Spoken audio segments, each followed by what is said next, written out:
नमस्कार दोस्तों, आध्यात्म के एक और नए अंक में आपका हार्दिक स्वागत है।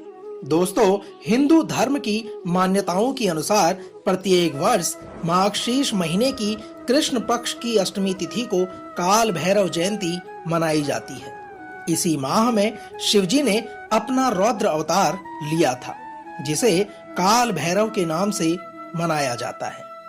दोस्तों, जैसा कि आप सबको विदित है कि मार्गशीर्ष माह का आरंभ 28 नवंबर 2023 से हो चुका है। इस कारण काल भैरव जयंती 5 दिसंबर 2023 को अर्थात कल मनाई जाएगी। यूं तो हर माह के कृष्ण पक्ष की अष्टमी का दिन काल भैरव को समर्पित है। इसे कालाष्टमी के नाम से भी जाना जाता है, लेकिन जयंती का उपलक्ष्य मार्गशीर्ष माह की अष्टमी तिथि को ही मानते हैं।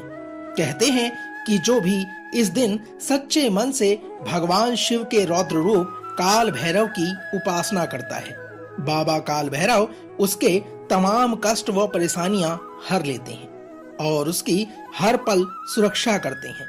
भयंकर से भयंकर शत्रुओं से भी वे अपने भक्तों की रक्षा करते हैं। भैरवनाथ को शिव जी का 5वां अवतार माना जाता है।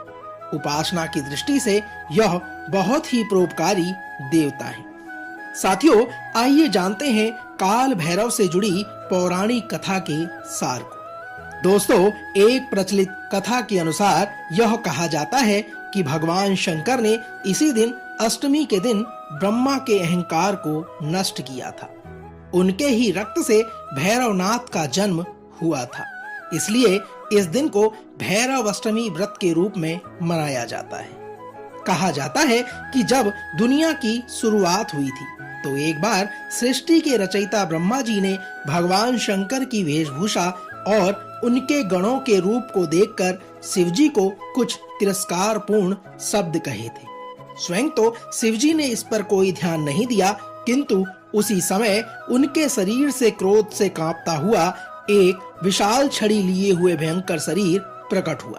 क्रोधित होकर वह ब्रह्मा के वध करने के लिए आगे बढ़ गया। ब्रह्मा ने जब यह देखा तो वह भयभीत हो गए। भगवान शंकर जी से क्षमा याचना करने पर शिव शंकर जी की मध्यस्थता के बाद ही उनके अवतरित शरीर को शांत किया जा सका। रुद्र रूप से उत्पन्न इस शरीर को महाभैरव का नाम मिला। बाद में शिवजी ने उन्हें अपनी पूरी काशी का महापौर नियुक्त किया।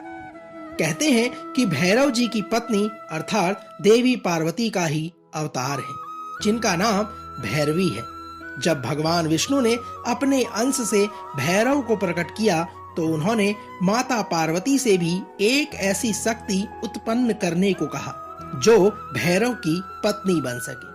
तब माता पार्वती ने अपने अंश से देवी भैरवी को प्रकट किया, जो शिव के अवतार भैरव की पत्नी है। दोस्तों, भैरवनाथ की पूजा विशेषकर रात्रि में ही की जाती है। भैरव अष्टमी काल की याद दिलाती है, इसलिए कई लोग मृत्यु के भय से मुक्ति पाने के लिए भगवान श्री भैरवनाथ जी की उपासना करते हैं। दोस्तों, तो यह तो थी काल भैरव जयंती अर्थात भगवान शिव से जुड़ी काल भैरव की पौराणिक कथा का सार। हम उम्मीद करते हैं कि आज का यह अंक आपको अवश्य पसंद आया होगा।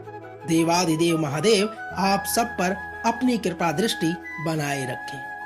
कल एक और नए अंक के साथ फिर आपसे होगी मुलाकात। तब तक जय शिव शंकर, हर हर महादेव।